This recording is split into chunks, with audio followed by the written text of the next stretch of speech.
I know now. Stay or go. Speak or don't. It's all right. Over and over. You keep giving me what I need. Aurum. Chapter 1. The Queen in her mobile throne. My perfume cost more than the average car, and yet, sometimes I felt invisible. The city passed by, reflected in the limousine's tinted glass. Towers, billboards, cars. Everyone rushing, as if speed could erase their worries. I, however, was moving in silence, watching the news report my own team had prepared on my tablet. Jing Ya, the new head of the Qinghua Group, announces her first independent project, a chain of luxury hotels. The first will open on her 25th birthday, designed by the renowned international architect, known only as Aurum. The presenter's voice sounded flattering, too flattering. I closed the video and took a deep breath. The city lights were reflected on the dark screen, along with fragments of my face. Impeccable, distant, perfectly made up. Sometimes I hated that reflection. Redo the article, I ordered, pressing a button to open the car's internal line. My head of PR answered immediately, with that anxious voice of someone who knows they're on dangerous ground. President Jing, the article has to go out in an hour. There's no time for. I don't want excuses, I want results, I cut him off. My tone was so flat. It didn't even sound like anger, just certainty. There was a silence, then a faint, yes, President, before the connection was cut. I looked at the reflection in the glass again. President, they said. Not Jing Ya. My name no longer belonged to me. It was just a brand, a title, a mask. The phone vibrated. It was my mother. Yes? I answered. I saw the report. Very well positioned. Make sure your speech for next Tuesday is ready. Remember, you carry the Qinghua name, not your own. I hung up before replying. I didn't have the energy for another reminder of who I was supposed to be. The restaurant was 10 minutes away, family property of course, Michelin star, white marble, and crystal decor.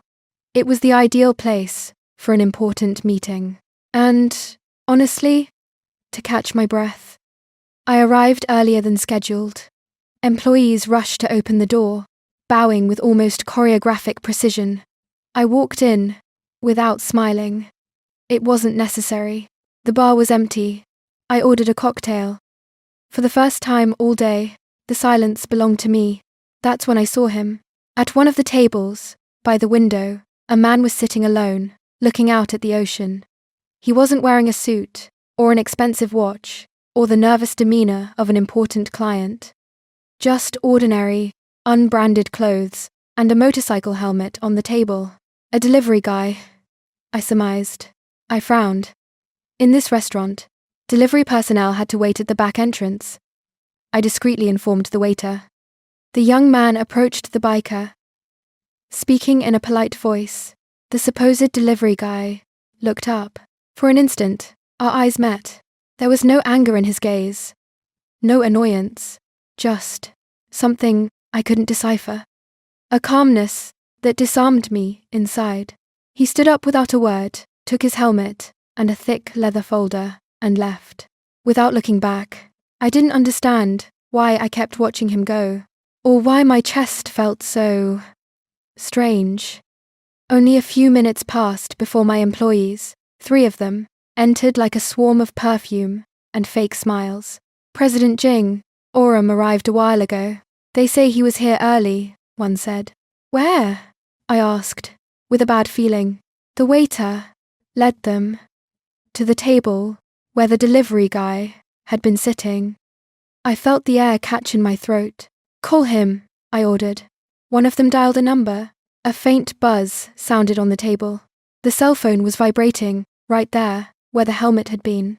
For a second, no one spoke. The silence was absolute. Then, the gazes shifted to me, one by one. I raised a hand to my face. Not out of frustration, but to prevent them from noticing the color rising to my cheeks. It was shame. I couldn't remember the last time I'd felt it.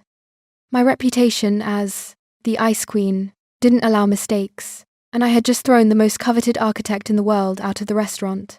I forced myself to breathe slowly. Control. Always control. Forget it. I stood up. Rescheduled the meeting. That night, alone in my apartment, the reflection looked back at me from the window. The same perfect face, but behind the eyes, a minimum tremor. I couldn't stop thinking about that gaze. Serene, untouchable, that of a man who didn't need my approval. And that, more than any criticism, was what hurt me. Chapter 2. The architect's silence. Almost 2 months had passed since the incident. 2 months of listening to rumors I pretended not to hear. 2 months of trying to erase the face of a man who hadn't even said a word. Aurum, that was the name that was repeated in emails, in reports, in the awkward questions from shareholders. The foreign architect, the genius, the Qinghua heiress, scared off from the restaurant. The hotel project was stalled, and, with each passing day, I felt the invisible structure supporting my authority begin to crack. When he finally accepted a new meeting, I almost didn't believe it. My assistants celebrated as if it were a military victory. I just nodded, hiding my relief behind a glass of wine.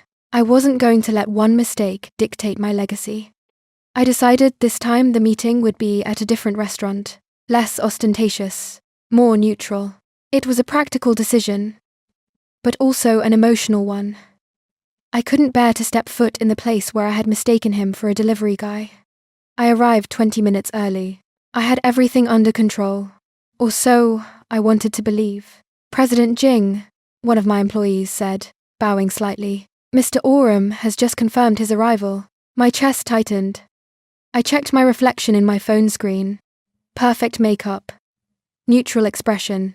Nothing that would betray my anxiety. Then I saw him walk in. The door opened, and the air changed. He wasn't wearing a suit or a tie.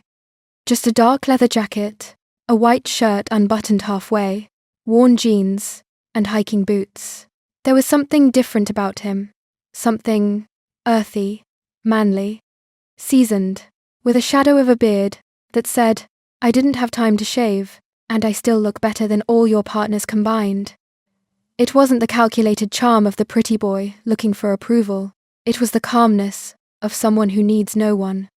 And yet, there I was, trying to remember how to fake indifference. I forced myself to look away before anyone noticed what I was thinking. Great start, Jing Ya. Very professional. He looked like a man who didn't belong anywhere. And, for that very reason, he dominated any space he entered. Walking like that, without saying a word, was a type of power I couldn't imitate. Focus, Jing Ya, I told myself. When he reached me, I remembered 2 things at once. First, that I would have to apologize. Second, that I didn't know if I could do it without losing more than just my pride. I tried to speak. Mr. Aurum, I apologize for the misunderstanding last time. The words got tangled on my tongue. It was resistance. My body refusing to express something, as unnatural as an apology. He just tilted his head in a minimal gesture and placed a leather folder on the table. Then he sat across from me, interlacing his fingers, his gaze, tranquil. Not a word. Not a greeting. The silence became a mirror, one that reflected my own insecurity. I felt my employees tense up at my sides, waiting for my reaction. But I couldn't take my eyes off his. I opened the folder, blueprints, sketches, renders, the hotel design, and then I understood. It was magnificent, tradition and modernity in an impossible balance. Glass walls that reflected interior gardens, hallways that evoked an imperial palace, but with clean, contemporary lines. A natural landscape within the architecture. A refuge made of memory and future. I found myself holding my breath. For an instant, I forgot that I had to maintain my image. I wanted to say it was perfect, but my subordinates were watching. And in my world, to admire was to show weakness. If I told him I loved it, he could impose demands, conditions. It would cease to be my project, leveraging his vision, and become his vision dominating my project. So, instead, I pointed to one of the pages. Too many green areas, I said, feigning a professional tone. Reduce the plants in the hallways and patios. Let's maintain a more corporate aesthetic. He just closed the folder with a precise movement, tucked it under his arm, and stood up. Wait, I managed to say, but he was already walking away, heading for the exit. Without looking at me, without speaking, my employees began to murmur, first in low voices, then louder. How arrogant! He didn't even listen to the president's observations. That foreigner thinks too highly of himself. Their voices were tiny daggers, not aimed at him, but at me, because they knew I had lost control. I didn't say anything. I just watched him disappear through the door. Again. That night, I didn't sleep. I checked the emails, the contracts, the construction reports. Everything was moving, but nothing was advancing. It was as if the entire project had lost its soul along with him. I poured myself a glass of wine, then another. I didn't understand why it affected me so much. It wasn't just the professional humiliation. It was something more primitive. That man's silence haunted me, as if he had seen right through me and yet decided to remain silent. That stillness was his power. I chose to believe it was the lack of sleep that made me act so stupidly the next day. The day began with a call from my mother. Twice in the same year, I thought. Must be a new record. The moment I answered, the reproaches began. How could I delay a project so much that my inefficiency was staining not only my image, but that of my family, that, after my years of preparation, she expected more from me. By now I knew her complaints by heart, and I even believed that, after so many years, her words would no longer affect me. But, for some reason, they had that stinging effect that they hadn't generated in me since I was a child. I couldn't say if I even managed to respond at any point before she hung up, leaving me so numb. By the time I arrived at the company, everyone was whispering amongst themselves. It was obvious they were talking about me, but I preferred to pretend I heard nothing as I walked to my office, with the door closed. I couldn't hear the chatter of my subordinates, and I thought, for an instant, that I would be able to breathe, calm down, and concentrate on work. How naive of me. As soon as I sat down in front of my computer, I received a notification that led me to an online article with my name on it. Enviable or undesirable. Qinghua Group CEO can't find anyone to design her first project. The headline read. I clenched my fist in such fury that I broke the pen I was holding. Blue ink splattered all over my skin and my clothes, which only made me angrier. Call my head of security. Tell him to come to my office, I said to my secretary, over the intercom, while trying to wipe off the ink. As soon as he entered, I ordered Mr. Liu, the head of security, to find out Aurum's location and bring him to me, by force, if necessary. I was going to make him apologize for all the problems he had caused me. Mr. Liu seemed surprised by my unusual request, but he quickly nodded, gathered several of his subordinates, and began to scour the city in search of the strange architect. A few minutes passed after my people started looking, and I was already feeling stupid about my actions. Jing Ya, for God's sake, what were you thinking? I thought. Did you just turn into the villain in a soap opera? I spent the rest of the day unable to concentrate, questioning whether or not to tell my bodyguards to cancel the search, whether or not I would be able to face this man after such an outrage. After a few hours, my security team returned empty-handed. It turned out that Aurum had left the country within hours of our meeting ending, as if he had predicted my outburst before I even had it. I didn't know whether to be happy that the situation hadn't escalated further, or angry that, once again, this man had slipped away from me. Chapter 3. Coordinates. I didn't know when it became an obsession. Maybe it was the night I saw him walk away, without saying a word. Or maybe it was before, when he looked at me in silence, and I felt, for the first time, that someone saw beyond my title. Weeks passed, and every email, every meeting, every polite smile weighed on me like a mask. The hotel project had frozen, Without Aurum, nothing fit. No architect would agree to take the commission. Those who did asked for impossible deadlines, or presented designs that seemed like cheap imitations of his. My team tried to hide it, but I could smell the fear behind their obedience.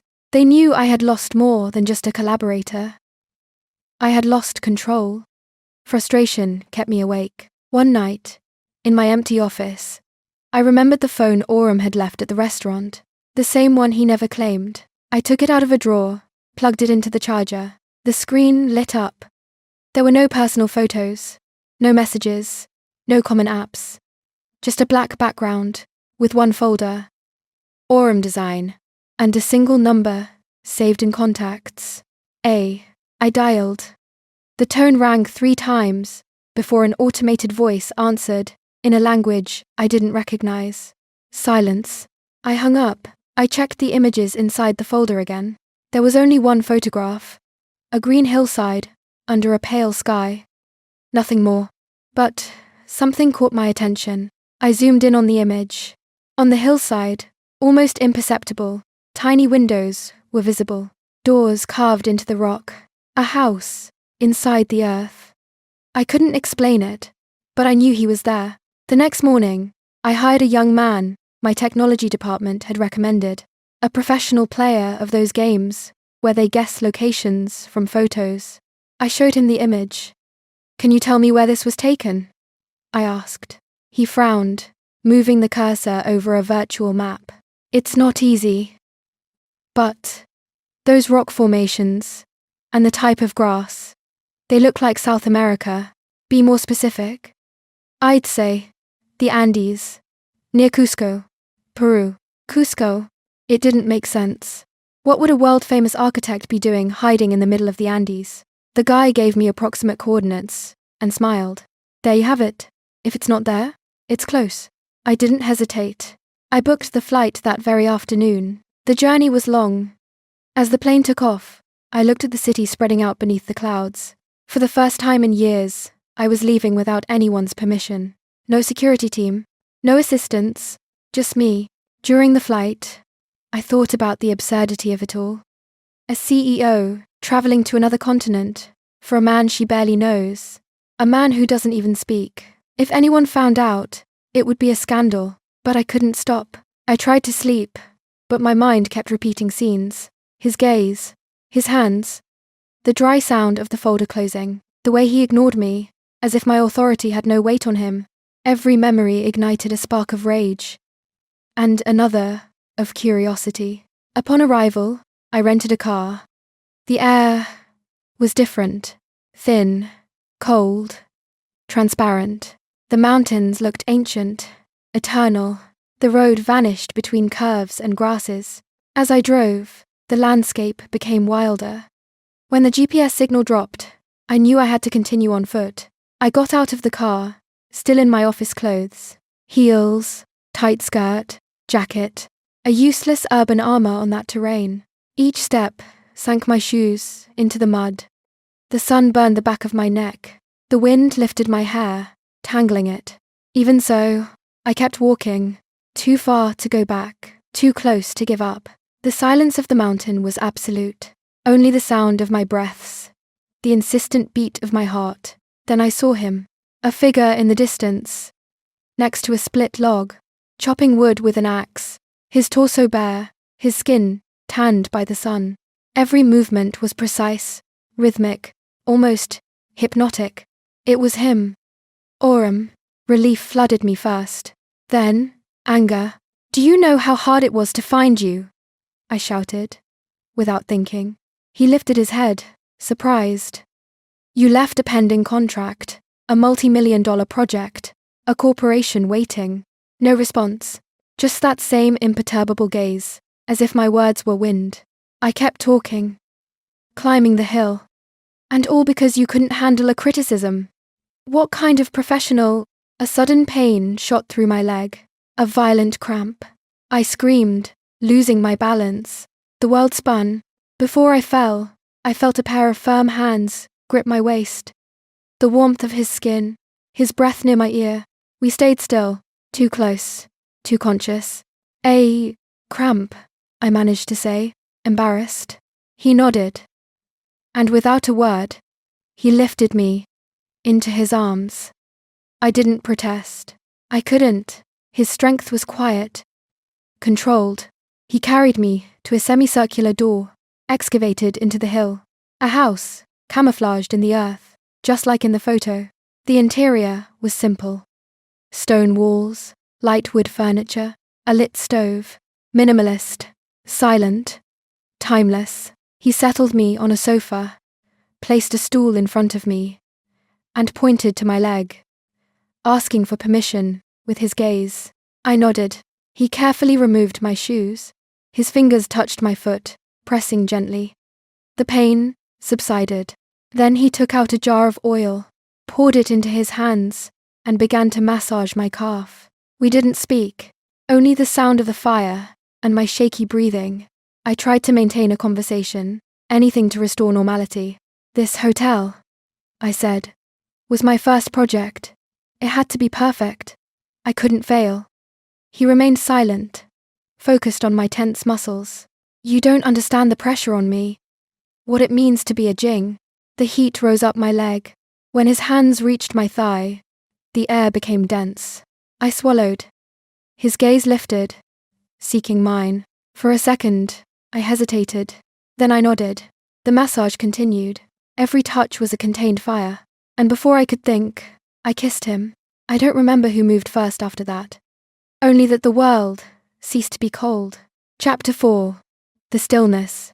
I woke up with the feeling that the world had forgotten to breathe. A line of golden light crossed the ceiling and settled on my hands. For a moment, I didn't know where I was.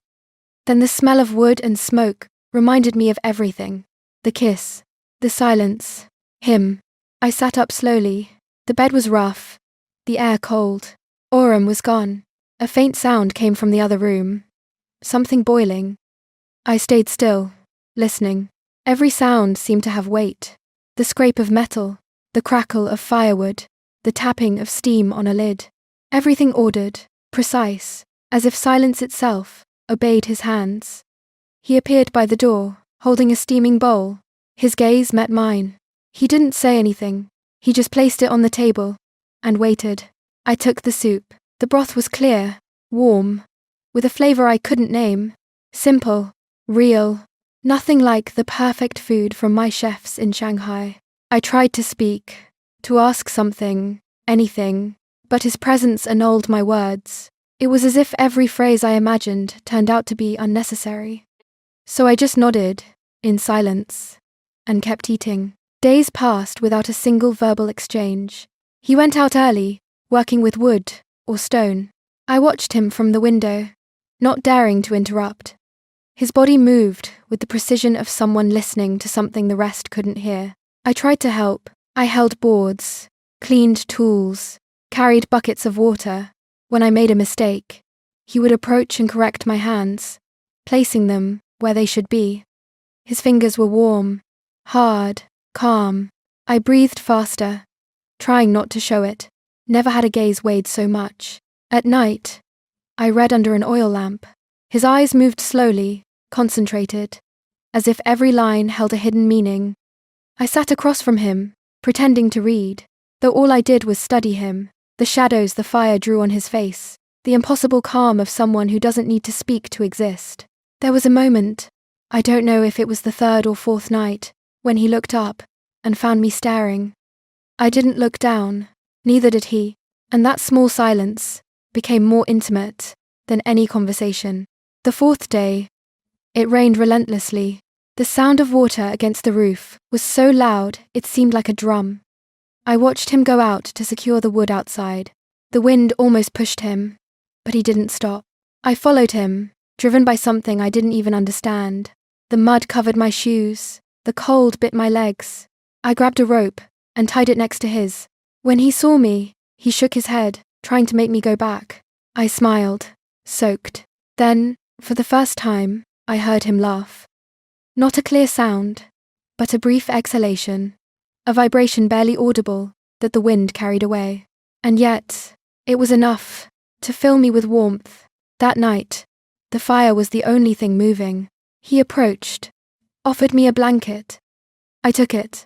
I could hear his breathing, slow and regular, so close that the air between us felt thick. Without thinking, my fingers brushed against his. They stayed there, interlaced, in a simple gesture, without hurry or purpose. My heart beat too fast for such a long silence.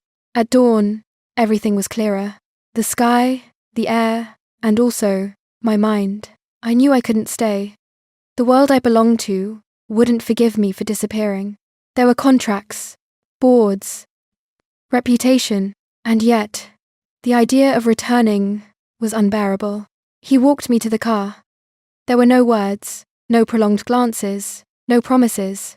He just handed me a small figure carved in wood, a hill with a door at its center. His fingers brushed mine as he gave it to me. It was enough. I started the engine. The road stretched out between the dust and the green. In the rearview mirror, his silhouette shrunk until it was lost. For the first time in years, I felt that something inside me had broken, but not entirely. Back in the city, everything sounded different. The phones, the meetings, the voices of my employees, the noise hurt me, and every night, before sleeping, I looked at that small wooden sculpture. It was the only thing that didn't demand anything from me, the only thing that didn't ask for explanations. Silence, at last, had form. Chapter 5. You know how to find me. The day of my 25th birthday dawned without a single cloud. The sky over the new Qinghua Hotel shone as clean and arrogant as the glass facade I had imagined when it was still a simple sketch. The press was everywhere. Cameras, flowers, fake applause. I smiled. I did it so well that no one would have noticed how tired I felt. They spoke my name with respect. The young CEO who redefined luxury in Asia. Every word was an invisible medal hung on my shoulders, and a weight that reminded me how much it had cost to get here. When I cut the golden ribbon, the flashes blinded me for a moment. I saw my reflection in the glass doors. Impeccable, elegant, distant, and, for a second, I could have sworn I saw the silhouette of a tall man behind me, with the sun's glare in his hair, and his hands crossed behind his back. I blinked. Nothing. Just my own reflection. That night, when all the guests had left, and the hotel was finally silent, I returned to my apartment. I took off my heels, poured myself a glass of wine, and let my head drop onto the back of the sofa. The silence was heavy. At some point, my gaze fell upon an old box on the corner of the shelf. Aurum's phone, the one he had left forgotten at the restaurant. I couldn't remember the last time I had touched it. It was covered in dust, out of battery. I don't know why, but I felt the need to turn it on. I searched for a compatible charger, ironically, one of the old models we no longer use in the company, and plugged it in. The screen took several minutes to react. When it finally lit up, there was nothing new. No contacts, no photos beyond that green hill, that house hidden in the landscape, that peace that had stolen my breath. But then I saw it, a single unopened message. The date corresponded to the very day I boarded the flight back home. Keep the phone, it has my other number. You know how to find me. It said no more. Not a goodbye, not a promise, only that. And yet, I felt my throat tighten. Aurum didn't need words to make himself understood. He never did. That silence of his was what disarmed me, what made me feel seen without having to explain anything. I set the glass on the table and held the cell phone in my hands. The weight was minimal, but my fingers were trembling. I smiled, a real one, small, clumsy, one of those that are born when someone reminds you that there is still something beyond success, control, and perfection. I opened the messaging app. The cursor blinked, waiting. I thought about writing something brief, simple, something that wouldn't break the stillness of the moment. My fingers moved on their own. A single phrase, a period, send. If you enjoyed this quick escape, hit the subscribe button for new stories twice a week. Until then, I'll see you at the next flip of the pages.